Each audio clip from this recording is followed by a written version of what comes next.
পার্টির সকল সহযোগী সংগঠনের নেতৃবৃন্দ সকলকে আমার সালাম, আসসালামু আলাইকুম ওয়া রাহমাতুল্লাহি ওয়া বারাকাতুহু।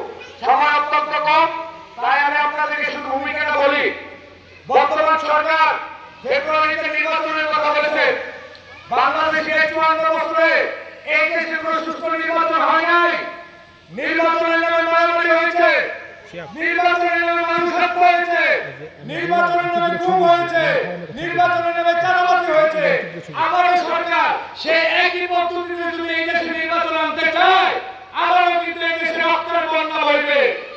তাই জাতীয় পার্টির মহামান্য চেয়ারম্যান আলহাজ খাজা মোস্তফা আলী ফয়সাল মুজাহিদ আমাদেরকে বলেছেন, আমরা এই দেশে ব্লক চেইন পদ্ধতিতে নির্বাচন চাই।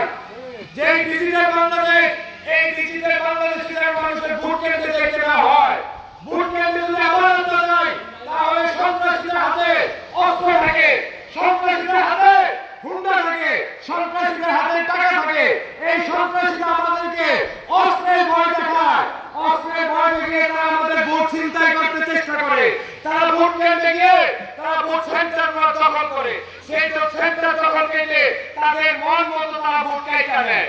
তাই জাতীয় পার্টির মহামান্য চেয়ারম্যান এই ব্লক চেইন পদ্ধতির কথা বলেছেন। এই ব্লক চেইন পদ্ধতিটা হচ্ছে আনহ্যাকেবল।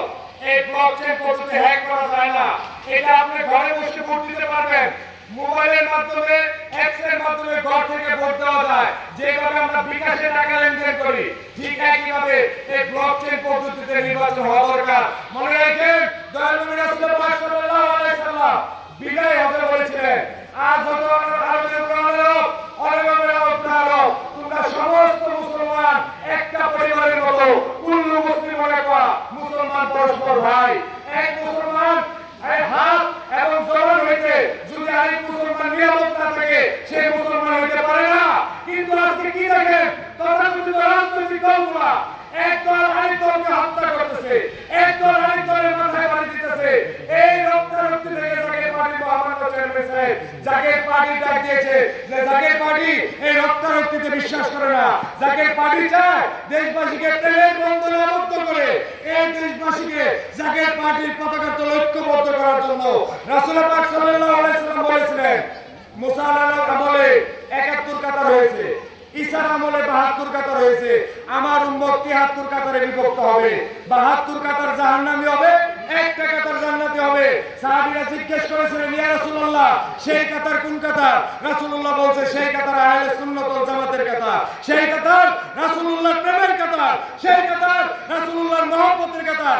আজকে যারা তৌহিদি জনতা নামে উশৃঙ্খলার সৃষ্টি করতে চায়, আমরা তাদেরকে বলতে চাই, আমরা শুধু তৌহিদ আল্লাহর উপরে বিশ্বাস না, আমরা তৌহিদ এবং রিসালাতের উপরে বিশ্বাস করি, আল্লাহ এবং আল্লাহ রাসূলকে বিশ্বাস করি।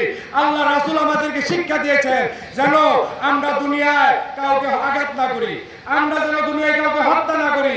অতএব সেই দয়াল নবী রাসূল পাক সাল্লাল্লাহু আলাইহি সাল্লামের সত্য তরিকা এই জাকের পার্টি। আপনারা দেশবাসী জাকের পার্টি সম্বন্ধে জানার চেষ্টা করেন, নইলে সামনে যে দিন আসতেছে, আজকে তো দেখছেন কবরেও কিন্তু মানুষের নিরাপত্তা নাই। সামনে এই দেশে আজকে দেখেন তথাকথিত রাজনীতিবিদগুলা জন্মদিন নিয়ে ব্যস্ত, তথাকথিত রাজনৈতিক দলগুলা পিকনিক নিয়ে ব্যস্ত, অথচ আমাদের দেশে বেকারের কোনো চাকরি নাই, আমাদের দেশে আইনের কোনো স্বাধীনতা নাই, আমাদের দেশে আইন শৃঙ্খলার নামে মত সৃষ্টি করে মানুষ হত্যা করা হইতেছে, অথচ এইসব বিষয়ে কোনো কথা নাই।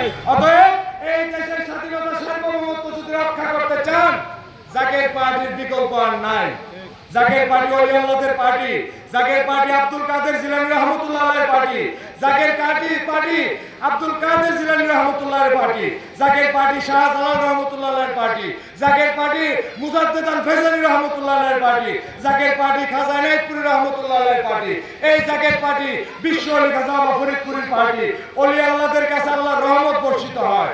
সেই রহমত যদি আমরা দেশবাসী পাইতে চাই, জাকের পার্টির মহান প্রতিষ্ঠাতা এই জাকের পার্টির পতাকা তলে যেন আমরা ঐক্যবদ্ধ হইতে পারি। আল্লাহ পাক আমাদের সবাইকে যেন কবুল করেন। এই বলে আমি আমার বক্তব্য শেষ করলাম। বিশ্ব ওলি খাজা ফরিদপুরী জিন্দাবাদ, জাকের পার্টি ছাত্রফ্রন্ট জিন্দাবাদ।